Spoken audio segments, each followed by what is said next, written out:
Bonsoir à toutes et à tous, je suis ravi de vous retrouver pour cette nouvelle vidéo hebdomadaire intitulée L'impasse. Comme d'habitude, le petit message d'avertissement qui stipule que le contenu de cette vidéo est à unique but pédagogique et informatif, qu'il ne constitue en rien un conseil et que vous êtes seul responsable de vos investissements et donc de vos trades. Pour me suivre sur Twitter, Tino-Trading, le groupe Facebook du podcast de la bourse et bien évidemment la chaîne YouTube sur laquelle vous êtes où vous pouvez vous abonner et surtout cliquez bien sur la clochette afin de recevoir une notification dès lors que une nouvelle vidéo est publiée. Pour celles et ceux qui veulent aller un petit peu plus loin en matière d'accompagnement, salon, formation et coaching, vous avez tout sur le site pepitortrade.com. Mon partenaire Trade Republic avec qui nous faisons tous les vendredis, tous les jeudis soirs à partir de 18h30 Space sur Twitter, c'est-à-dire un petit peu la bourse, la radio de la bourse sur Twitter.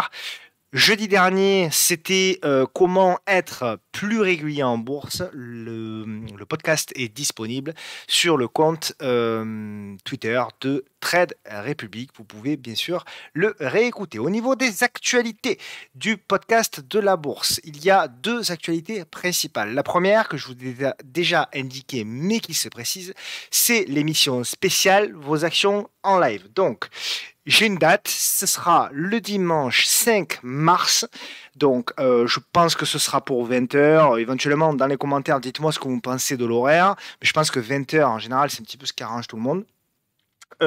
Donc cette émission, hein, je le répète, hein, mais si besoin de répéter, c'est une émission qui sera évidemment 100% gratuite, il n'y a pas d'inscription, il n'y a pas besoin voilà, de s'abonner à quoi que ce soit. Je vous donnerai le lien, alors je ne sais pas encore si ce sera directement sur la chaîne ou éventuellement, donc c'est Denis, que vous connaissez certainement, donc de Pépitor, qui me servira d'aide pour animer l'émission, parce que forcément, entre le chat et les graphiques, ce serait compliqué de le faire seul. Donc Denis me filera un coup de main pour l'animation. Donc voilà, je ne sais pas encore si on le diffusera sur la mienne ou sur la sienne, je vous dirai, de toute façon ça a peu d'importance pour vous. Mais en tout cas, voilà, ce sera le dimanche 5 mars à priori pour 20h. Donc n'hésitez pas surtout à faire vos listes d'actions que vous souhaitez que j'analyse en live, que ce soit pour des stratégies d'achat ou éventuellement des zones investisseurs sur repli. Ça, c'est la première nouveauté, mais voilà. Première précision. La deuxième nouveauté, là par contre pour le coup c'est une vraie nouveauté et je suis très content, c'est ça, l'instant pédago toutes les semaines. Donc en fait vous allez avoir gratuitement là aussi, hein, toujours pareil, pas besoin de repréciser mais c'est gratuit. Sur Twitter, vous aurez chaque semaine, je pense que c'est tous les mercredis, vous aurez en fait un tweet spécifique, instant pédago, je l'ai appelé comme ça vaut ce que ça vaut, instant pédago, où en fait je vais vous transmettre une astuce par semaine, une de mes astuces par semaine pour pouvoir progresser techniquement, pour pouvoir vous aider, vous accompagner un petit peu plus dans l'apprentissage de l'analyse technique, hein, tout simplement, vous donner quelques petites astuces techniques également. Il y aura un petit peu de money management peut-être, il y aura des petits trucs, des petites fiches comme ça techniques que vous pourrez bien sûr garder, hein, que vous pourrez enregistrer en tant qu'image sur vos différents ordinateurs ou smartphones, il n'y aura pas de problème, mais qui je pense, voilà, de temps en temps vous pourrez revenir dessus. Donc je vais faire ce format-là, je pense que ça va durer 3 mois à peu près, voir ce que ça donne. Si ça vous plaît vraiment, on verra pour continuer. Mais en tout cas, pendant 3 mois, tous les mercredis, vous aurez sur mon Twitter accès à ces fiches-là. Donc voilà, n'hésitez pas là aussi, comme vous le faites, et je vous en remercie d'ailleurs le week-end dernier, encore une fois, vous étiez au rendez-vous pour retweeter, partager toutes ces choses que je fais à titre gratuit pour aider un maximum les gens qui souhaitent progresser dans l'analyse technique et l'apprentissage de l'analyse technique de la bourse. On y va, on démarre avec un programme comme d'habitude chargé. Nous aurons évidemment des actions européennes et américaines comme à chaque fois. En termes d'actions américaines, vous aurez Danone, elle m'a été beaucoup demandée, hein. Alors Danone, on en avait parlé d'ailleurs dans l'analyse, dans la vidéo d'analyse que j'ai faite avec Ibou et Guillaume Rouvier, hein, pour ceux qui l'ont pas vu. Alors cette vidéo a été vue plus de 15 ou 16 000 fois, je crois. Elle est disponible sur les deux chaînes, que ce soit sur Hibou ou sur la mienne.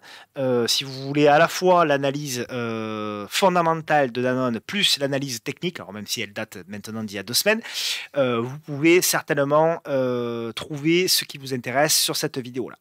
Ensuite, nous aurons Esker, nous aurons la Française des Jeux, nous aurons Eurofin Scientifique qui m'a été pas mal demandé également. Arkema, Valourec, Aéroport de Paris qu'on avait vu la semaine dernière, mais on va revenir dessus. On avait identifié des zones de résistance. On va voir que ces zones de résistance-là, elles ont été mises à profit. On aura du BIC, on aura du McPhy Energy qui est beaucoup revenu également dans vos demandes. ST Microélectronique, Excite Technologies, ALT et Nikon qui m'a été également pas mal demandé. Aux États-Unis, nous aurons 3 titres. Cloudflare, qu'on avait vu il y a 15 jours, qui a super bien performé. Peloton, vous le savez, une action que j'aime beaucoup et que je suis beaucoup. Et également PayPal, qui m'a été demandé, également une action que je suis beaucoup aux États-Unis. Comme d'habitude, si la vidéo vous plaît, ben vous faites une petite pause. Ça prend 6-7 secondes. Vous mettez un petit like et surtout, voilà, vous partagez un maximum sur vos différents réseaux ces vidéos-là. Ça permet évidemment à ces vidéos-là de se faire connaître. Surtout, ça permet de proposer encore plus de contenu gratuitement. C'est l'objectif pour que chacun et chacune puisse progresser à son rythme. Voilà, on démarre avec, comme d'habitude, l'analyse de notre cher ami le CAC 40. Le CAC 40 qui a fait une jolie semaine. Je crois qu'il a gagné à peu près 2% cette semaine. Quelque chose comme ça. On va regarder. Je crois que c'est 2%. 1,85, voilà, c'est ça. Donc, pas grand-chose à dire. Hein. Qu'est-ce que vous voulez que je vous dise au niveau du CAC 40? Sincèrement, je reste toujours sur ce que je dis depuis des semaines. Hein. C'est-à-dire que cette hausse est assez spectaculaire, assez hallucinante, mais que techniquement, voilà, quand on met la moyenne mobile à 10 jours, hein, comme d'habitude, hein, on s'aperçoit que cette moyenne mobile à 10 jours, elle accompagne parfaitement. Et comme d'habitude, je pense que voilà, maintenant vous le savez, hein, il faut arrêter de se poser des questions. Tant qu'on est au-dessus de la M10 qui monte, on cherche des achats sur les actions. Et puis c'est tout. Et puis c'est tout. C'est aussi simple que ça. Évidemment, ce qu'on peut dire, c'est qu'on a marqué un plus haut historique en séance de 3 points. Désormais, le nouveau plus haut historique sur le CAC dividende non réinvesti, puisque le CAC dividende réinvesti, lui, il a fait des nouveaux plus hauts il y a déjà plusieurs semaines. Eh bien, le CAC dividende non réinvesti, lui, en effet, a fait un nouveau plus haut hier. Donc, il n'y a rien à dire. Et en plus, je suis obligé de constater que c'est plutôt propre.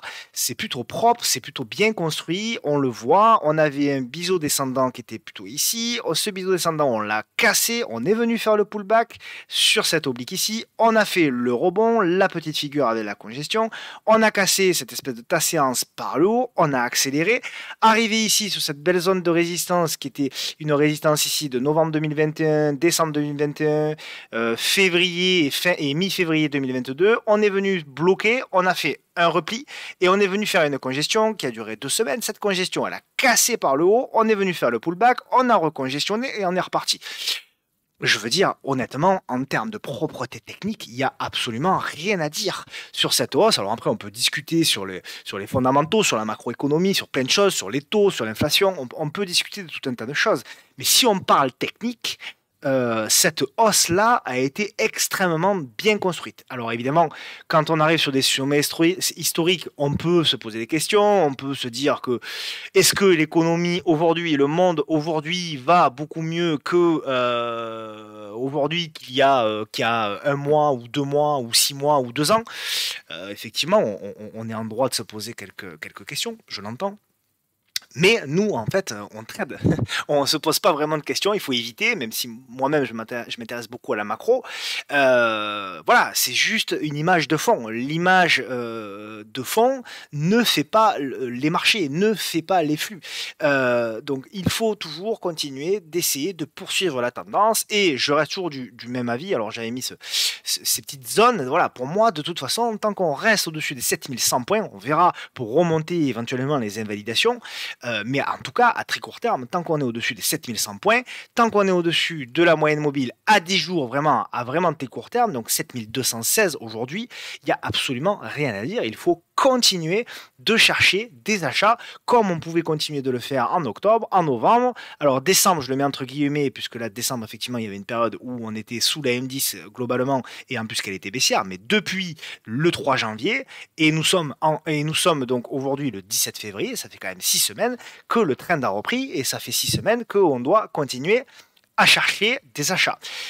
Alors évidemment, c'est pas toujours facile sur les actions, notamment puisque effectivement le CAC 40 a atteint un sommet historique hier, et pour autant, quand on prend les actions du CAC 40 une à une, on s'aperçoit qu'il y en a, je crois, que 4 qui ont battu des records historiques. Donc ça veut dire qu'il y en a, il y en a 36 qui sont, elles, en dessous, voire largement en dessous, pour certaines, de leur plus haut historique. Donc c'est vrai que ça peut poser un certain nombre de questions. Pour autant, on est quand même obligé de suivre la tendance, et on est quand même obligé de se dire que pour le moment, la hausse, elle est plutôt bien construite, et elle tient plutôt très bien.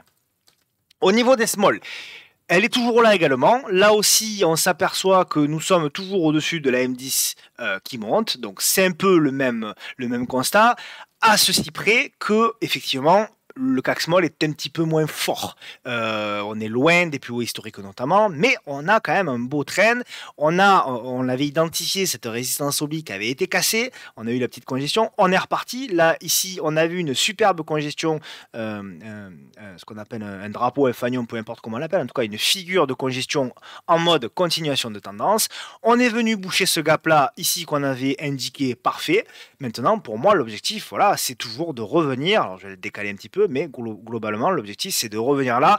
Et c'est là, pour moi, que, voilà, éventuellement, on pourra se poser des questions. Et là, peut-être qu'on va commencer à rentrer dans le dur. Mais pour autant, on a encore un peu de marge. On a encore un peu de marge pour moi pour les small. Il y a encore potentiellement 2, 3, 4% à aller chercher. Et après, on verra. En tout cas, tant que, encore une fois, nous sommes au-dessus de la M10, également sur le CAC Small, on continue de chercher des achats. Faites attention, je le répète, au niveau des publications, il y a des surprises, il y a parfois des mauvaises surprises, donc pensez toujours à vérifier le week-end ce que vous avez en portefeuille et les publications qui arrivent les jours suivants, pour pas vous retrouver, voilà, avec des tailles de position épaisses sur des valeurs qui vont publier 2 ou 3 jours après. On passe aux actions avec donc Danone. Danone, que donc on avait analysé avec Ibou, avec Guillaume Rouvier notamment, et Maxime, que je salue s'il m'écoute.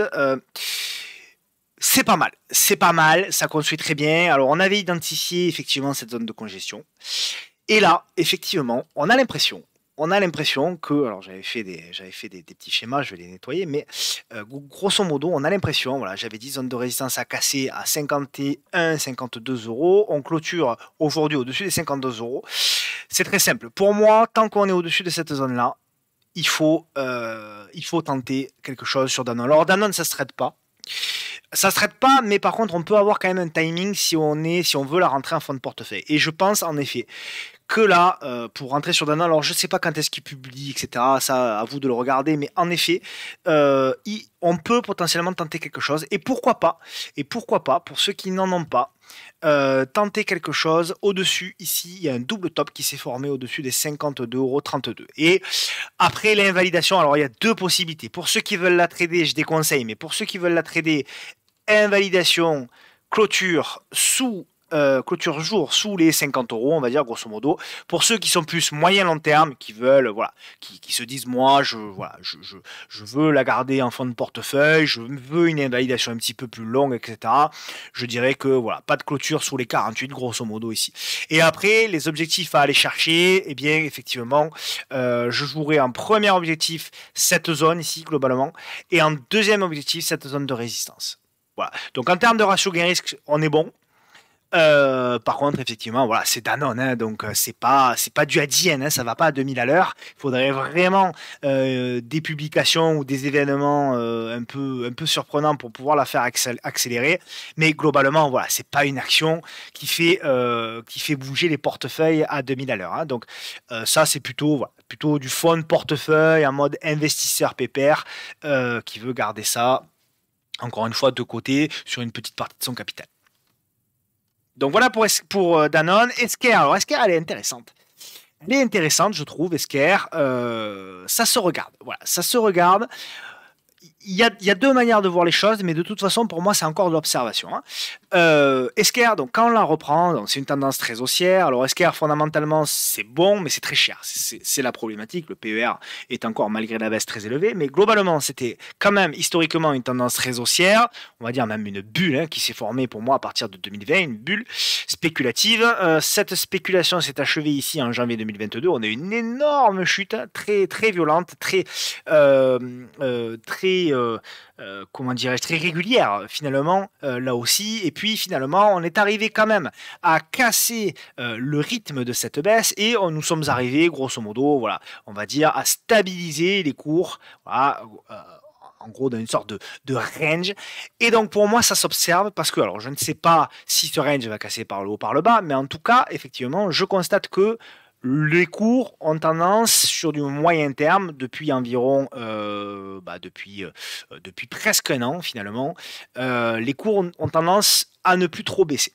Donc, ce que je veux dire, c'est que pour le moment, en effet, il n'y a pas de signal de retournement moyen-long terme, mais je pense que cette zone ici, là, voilà, la zone grosso modo des 165 jusqu'à 170, c'est une zone qui est à surveiller si notamment on la casse. Donc pour le moment on en est loin, il y a encore du boulot, on voit ça bloque, etc. Bon voilà, ça fait des mèches hautes, pas facile.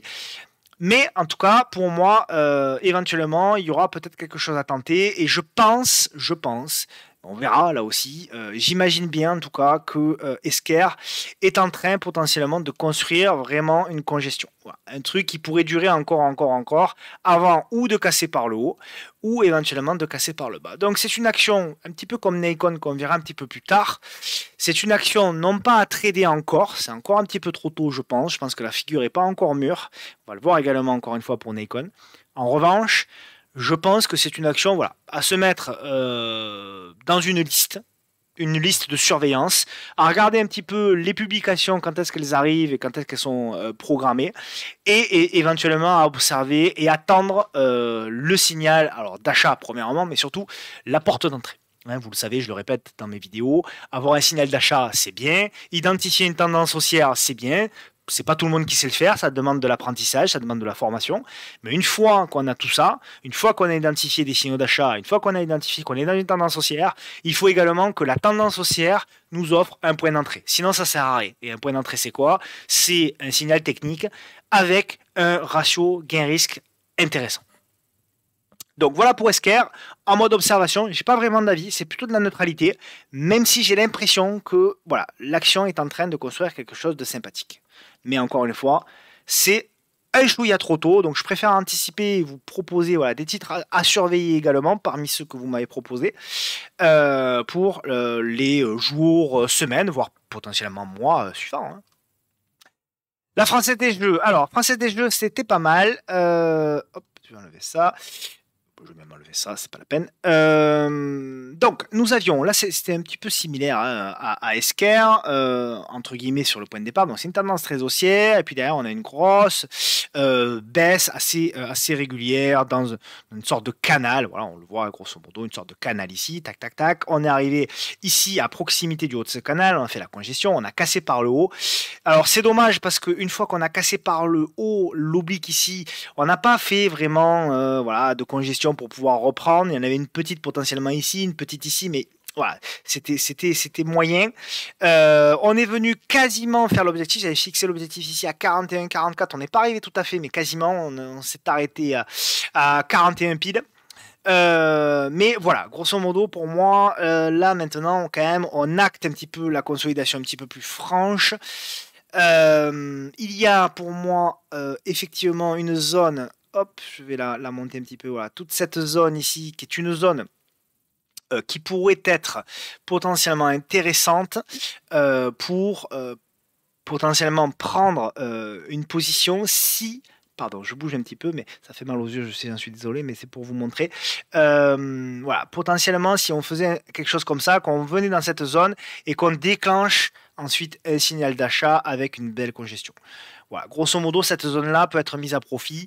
Sinon, voilà, là pour moi, on est un petit. Oui, on a bien rebondi. Hein, aujourd'hui, on reprend encore également un 35%, mais pour moi, voilà, oui, effectivement, il y a une zone de support là, etc. Mais voilà, le ratio gain-risque, il n'est pas optimal et je préférerais vraiment une plus belle congestion. Là, on a eu potentiellement c'est la technique, mais on n'a pas eu vraiment le point d'entrée parfait. Donc, je serais plutôt encore observateur. Ça peut monter, hein, bien évidemment. Je dis pas que je suis incapable, comme je dis toujours, je suis incapable de vous dire si ça va monter ou baisser.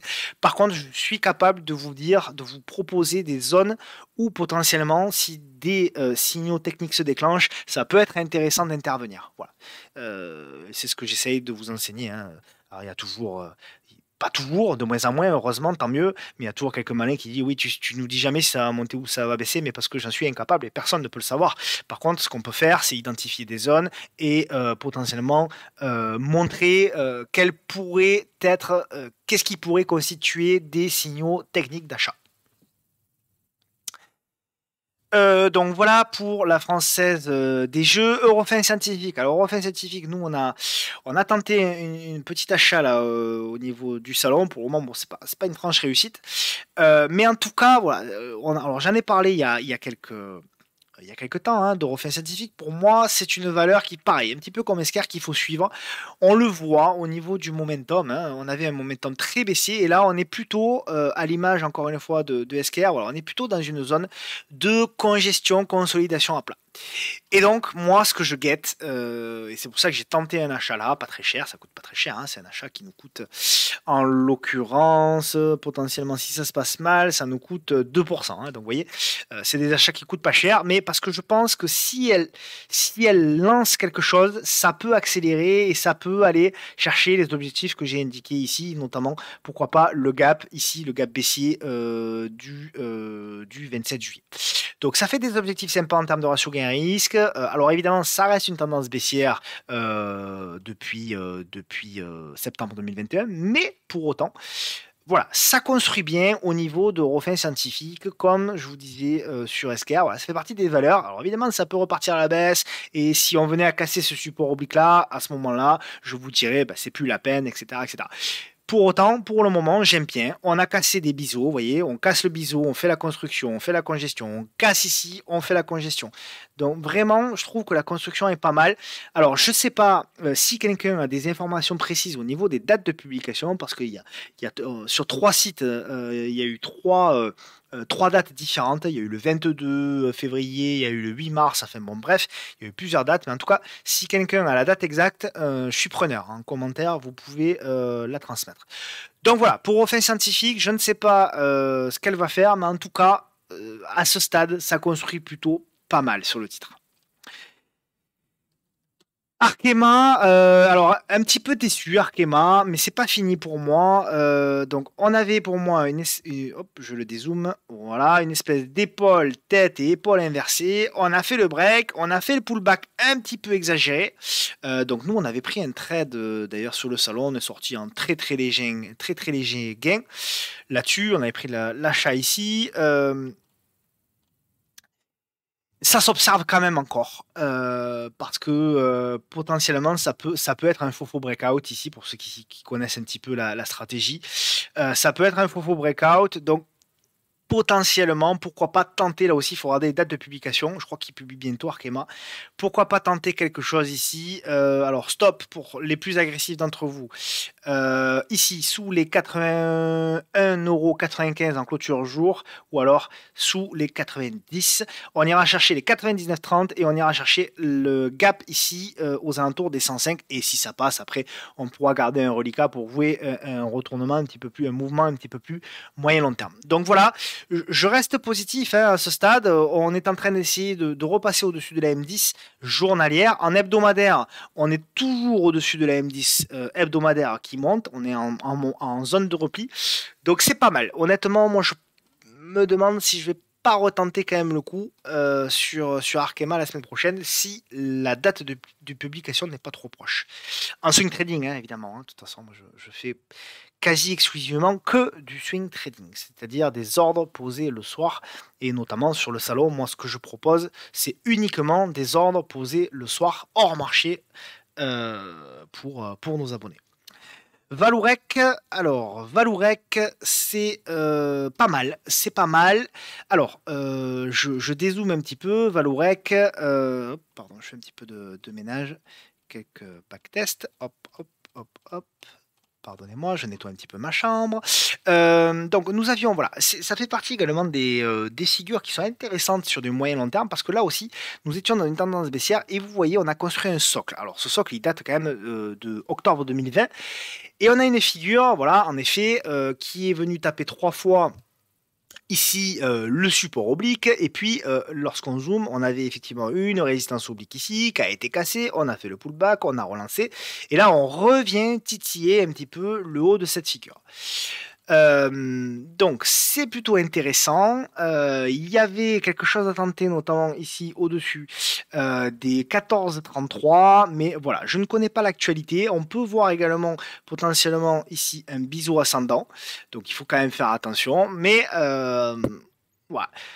Pour moi, tant qu'on est au-dessus des 13,84 €, je dirais même au-dessus ici des 13,62 €, je reste plutôt positif sur Valorec. Voilà. Tant qu'on est au-dessus de cette zone-là, plutôt positif sur Valorec, et je serais plutôt tenté de chercher des achats. Si par contre on réintègre la figure, donc soit effectivement il y a deux scénarios, soit effectivement on arrive à tenir, à consolider, à fabriquer une congestion, et à ce moment-là on relance, et là oui ça peut être une action à suivre, à condition de regarder les dates de publication, etc., hein, comme d'habitude. Soit effectivement, on réintègre, on casse ici, et là, par contre, on ira rechercher plutôt des achats sur de nouveau cette figure ici, le bas de cette figure ici. Aéroport du Paris, j'y reviens très rapidement. Aéroport du Paris, on en a parlé la semaine dernière. Je vous avais dit, voilà, il y a une zone de résistance que j'ai effacée d'ailleurs. Il y avait une grosse zone de résistance et je vous avais dit, voilà, globalement, il faut faire attention parce que, hop, ce sont généralement ici des zones de vente et ça n'a pas loupé encore une fois. Ça n'a pas loupé encore une fois. On est venu faire ici zone de résistance, résistance, résistance, résistance, résistance, résistance. On fait la mèche. On revient sur le support, hop, ici, voilà, globalement, on revient s'appuyer. Donc là, maintenant, deux hypothèses. Soit effectivement, on a une congestion qui se met en place, on relance, on revient à l'attaque, on recongestionne pour rejouer la relance ici, parfait. Donc, soit on revient sur le bas ici, et là, on verra effectivement si on peut relancer. Donc pour moi, deux possibilités, deux zones d'achat potentielles sur cette zone ici, sur cette zone là. Donc on est potentiellement dans une zone d'achat, à condition d'avoir encore une fois cette fameuse porte d'entrée. Et après, pour vraiment ceux qui veulent un petit peu plus, ils peuvent aller également là. Donc voilà pour moi les trois zones à surveiller. Bon, celle-ci on n'y est pas encore, en tout cas celle-là est à surveiller. D'accord. Et également, si on revient là, ça ce serait également très intéressant si on revenait sur l'oblique ici support, comme on l'avait dit la semaine dernière, et qu'on nous offrait une petite congestion dans cette zone ici. Donc voilà un petit peu pour ADP. C'est propre, hein, c'est plutôt propre hein, au niveau de ADP. BIC. Alors, BIC, on est revenu comme d'habitude, là aussi, ça ressemble un petit peu d'ailleurs à la config sur ça ressemble un petit peu à la config sur ADP. On est revenu pour moi sur le support oblique. On est revenu sur le support oblique. Hop, ça sera peut-être plus parlant avec des ellipses. Voilà, peut-être plus parlant avec une ellipse. Voilà. Donc vous voyez bien, hop, on a bien un joli support oblique ici. Plus ici la zone de pullback, vous voyez, on avait une oblique ici, hop, donc on avait fait résistance ici, résistance ici, résistance ici. On est venu ici s'y appuyer. Donc à suivre. Pourquoi pas. Alors pour les plus agressifs d'entre vous, ils peuvent tenter. Ils peuvent tenter quoi? En mode bourrin, comme je l'appelle. Achat ici, stop ici. En termes de ratio gain-risque, il faut aller chercher pour voir le comblement du gap. Le comblement du gap doit venir ici, en premier TP. Et après, si ça passe, trend following, hein, donc ça fait un stop potentiel, on va dire, grosso modo à 4,6%. C'est pas cadeau quand même. Et après, le premier TP, par contre, il est à 7. Et après, on accompagne éventuellement la tendance. Donc, à suivre, ça se tente. Honnêtement, ça se tente. Si vous êtes intéressé par la valeur, pourquoi pas. Ça reste une tendance haussière. Hein. D'accord? Il y a un gros repli, oui, mais ça reste une tendance haussière. Regardez comment ça avait fait ici, hein. C'est un petit peu le même schéma. Grosse baisse, puis derrière, on avait fait le rebond et derrière, hop, on avait relancé. McPhy Energy, qui m'a été également pas mal demandé. Donc, McPhy Energy, pour moi, elle est construite. Elle est construite, ça fait partie des valeurs, bah, comme Neoen, on l'avait vu la semaine dernière ou celle d'avant, je sais plus. Ça fait partie des valeurs qui construisent. Donc, il y a eu un gros aspect spéculatif. Derrière, on a eu une longue phase de baisse. Et puis, finalement, c'est un titre qui, on s'en aperçoit, qui depuis à peu près, juin 2022, donc on va dire 10 mois, quoi, 8 à 10 mois, ne fait trop rien, est en train de congestionner, consolider. Donc très intéressante, McPhy Energy, parce que selon moi, ici, on a une construction. Alors, pour le moment, effectivement, on n'a pas de signal de retournement, mais oui, là aussi, ça fait partie des zones à surveiller. Il y en a une ici et potentiellement ici. Pourquoi? Parce que là, si on déclenche un signal pour vouer ce mouvement-là, et là, potentiellement, déclencher un signal pour vouer ce mouvement-là. Donc, quelqu'un qui va être potentiellement agressif avec une demi-position, quitte à la renforcer ici, pourra vraiment accompagner, si tout se passe bien dans un scénario, etc., dans le scénario que McPhy Energy reparte à la hausse, effectivement, on aurait un super point d'entrée avec un gros ratio gain-risque pour la suite. Donc, à ce stade, je ne dis pas qu'il faut acheter, etc. Je dis juste que ça se surveille. Et je dis juste qu'en effet, pourquoi pas, si on venait ici à faire une petite congestion et qu'on venait à nous déclencher un signal par là, en cassant l'oblique par exemple, effectivement, on pourrait avoir une prise de position intéressante. Tout simplement. Ouais, on a cassé la M200, vous voyez, on est revenu s'appuyer, et là on congestionne. Donc c'est plutôt pas mal. Ça se regarde, ça se regarde. Pareil, à mettre de côté dans la liste suivi. Vous mettez suivi Tino dans le nom de la liste. ST microélectronique. Alors, euh, intéressante également. ST micro. Alors, intéressante, mais voilà, ça fait partie. Alors, ça fait partie des valeurs fondamentalement pas chères, évidemment. Intéressante en termes de croissance, tout ça. Maintenant, voilà, elle peut également monter, mais je suis pas fan de la config pour une raison simple, c'est qu'on arrive sur un top. Donc j'aime pas payer les plus hauts historiques. Ouais, c'est un plus haut historique hein, pour le coup. ST Micro fait partie des plus hauts historiques. Ah non, j'ai une bêtise. Non, ST Micro est loin. C'est pour ça que ça m'étonnait. ST Micro ne fait pas partie encore des plus hauts historiques.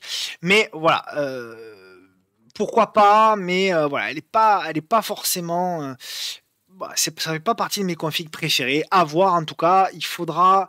Donc là, on a potentiellement fait le faux breakout là notamment, mais à voir. À voir. La congestion est pas mal, euh, mais je sais pas. Je suis pas. Voilà. Il faut voir. Il va falloir qu'on casse tout ça par le haut en tout cas pour déclencher quelque chose. Bon, ça congestionne. Hein, si on est honnête techniquement, ça congestionne. Donc à voir quand même.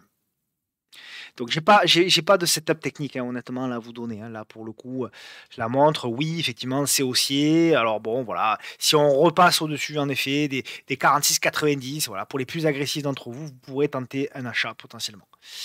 Voilà. Ah, pour le coup, pas grand-chose à dire. Excel, alors j'en ai parlé pas mal il y a quelques temps sur Twitter. Excel, j'en avais parlé par là, je crois, en disant au-dessus des 20-25, il y aura peut-être quelque chose à tenter. Euh, alors, déjà, je dézoome un petit peu. C'est une tendance. Alors, on va dire globalement haussière sur le très long terme, mais surtout haussière depuis 2018. Hein. Excel, euh, tant que hop, voilà, je vais zoomer. On va dire sur Excel, tant que, alors c'est pas hyper liquide, faites gaffe hein, si vous voulez rentrer, etc. Mais on va dire que tant que nous sommes au-dessus, pour moi, des 20 euros, allez, on va faire simple, au-dessus des 20 euros et de toute cette zone-là, je suis plutôt acheteur. Je suis plutôt acheteur et je pars du principe qu'on est du bon côté. Et je pars du principe que là, on a cassé l'oblique ici, on fait le pullback, on congestionne. Donc, on va suivre pour pouvoir éventuellement casser la congestion qui se trouve là par le haut et relancer. Et là, effectivement, si c'est le cas, on pourrait avoir une hausse spéculative sur le titre. D'accord? On repasse sous les 20 euros. Là, honnêtement, je commencerai à faire gaffe. Voilà. mais c'est pas mon scénario préféré, hein. Mon scénario préféré, c'est que tout ça finisse par casser par le haut. Alors pareil, je sais pas quand est-ce qu'il publie, je connais pas l'actualité du titre. ALD, très belle valeur, recommandé également, enfin recommandé, mis en avant, on va dire, par mon ami David Renan également, en termes fondamentaux, et il a raison, hein, c'est une belle valeur, pas très chère, pas évidente à trader pour autant, vous voyez, elle est assez erratique, mais c'est plutôt pas mal, et on avait là vraiment un setup très intéressant avec une réduction de la volatilité, c'était très clair ici. Voilà.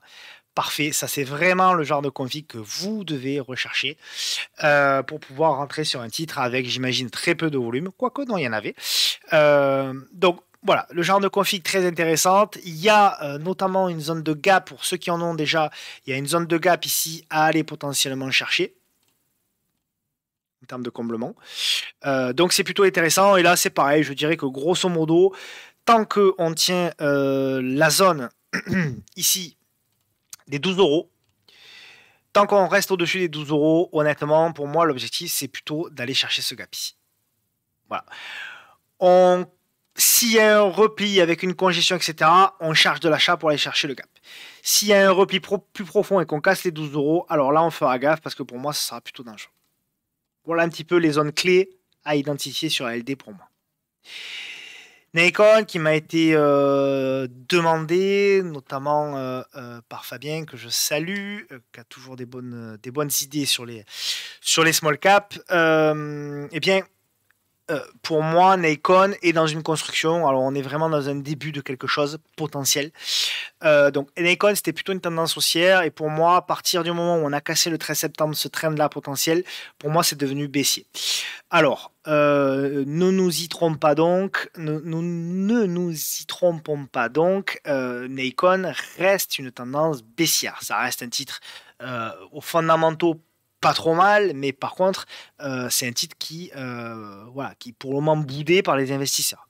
Alors oui, en effet, on a eu effectivement quelque chose que j'aime beaucoup, c'est-à-dire on a eu la hausse, et là, désormais, on est dans la construction de figure. Donc en effet, l'objectif, c'est jouer la relance suite à cette construction de figure.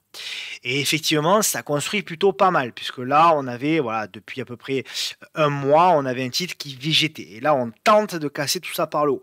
Alors, c'est très prématuré, en effet, mais oui, en effet, je le vois, il y a quelque chose qui potentiellement est en train de se mettre en place sur le titre. Pareil, je ne connais pas l'actualité, les publications, etc. Regardez, renseignez-vous, je ne peux pas tout vous mâcher, évidemment, mais effectivement, ça s'observe.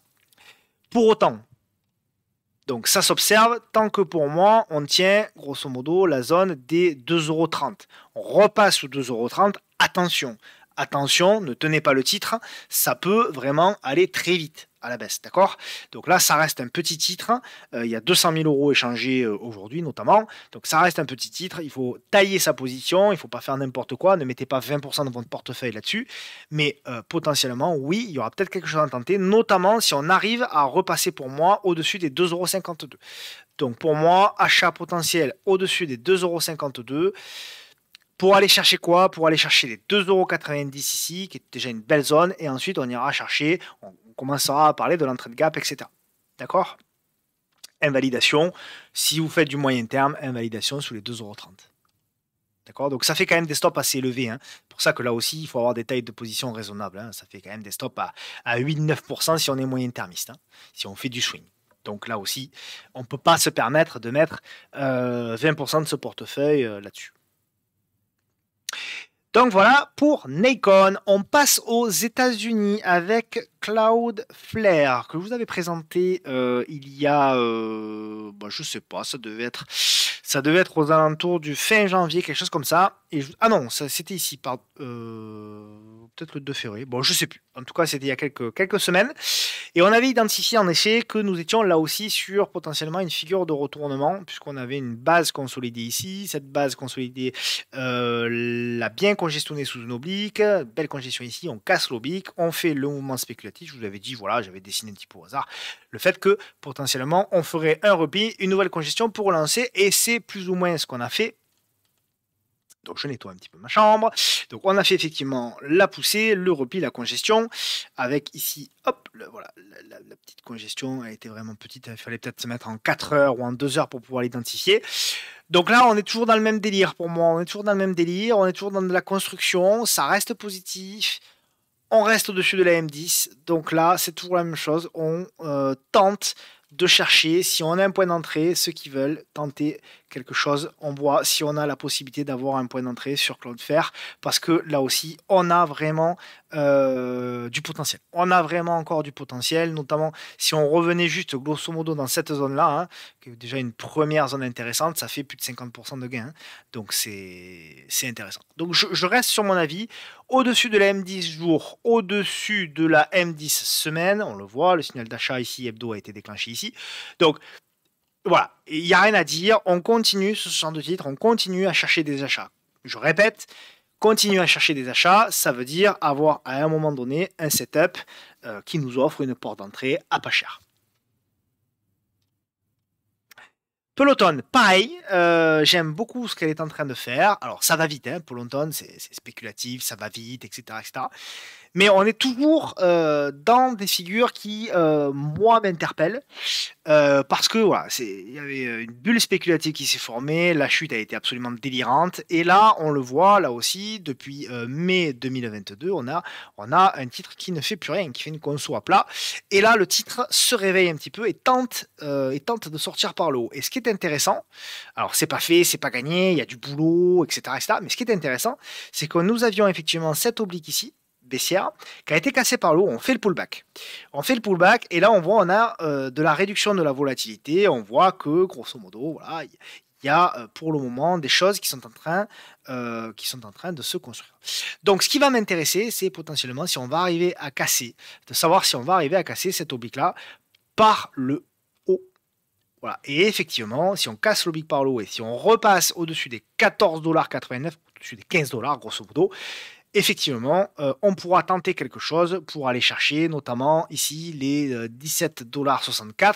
Et si ce premier mouvement est fait, eh bien, on prend une partie des bénéfices, on se protège et potentiellement, on va tenter d'aller chercher ici les 20$. Et puis, si ça passe, on ira effectivement ensuite potentiellement chercher la zone notamment des 31$, etc., etc., etc. Voilà. Mais pour moi, on est sur des comment dirais-je, sur des zones de prise de position. Et là, également, on le voit au niveau de Peloton en hebdomadaire, hein, on voit que la tendance a changé. Vous voyez, on avait effectivement une tendance baissière, la M10 hebdomadaire était baissière. Je vous réfère encore à mon webinaire gratuit qui est dans la description de cette vidéo-là. Hein. Allez le voir, ce webinaire, parce que je vous explique un petit peu quelques stratégies gratuitement. Et là, clairement, oui, on est effectivement sur une M10 qui descendait en hebdomadaire, et puis on le voit hein, depuis novembre 2022, c'est le contraire. On a quelque chose qui est en train de se passer. Alors, c'est tôt, c'est prématuré, on est au tout début potentiellement d'éventuellement quelque chose, en effet, je suis d'accord, mais pour autant, il y a quelque chose qui est en train de se passer. Donc, ça s'observe. Et en effet, là aussi, voilà, si on arrive à casser tout ça par le haut, on pourra jouer quelque chose. D'accord ? J'espère que je suis relativement clair. Je ne le suis pas toujours, surtout en fin de semaine, mais j'espère que je suis assez clair, notamment pour les débutants qui nous rejoignent sur la chaîne.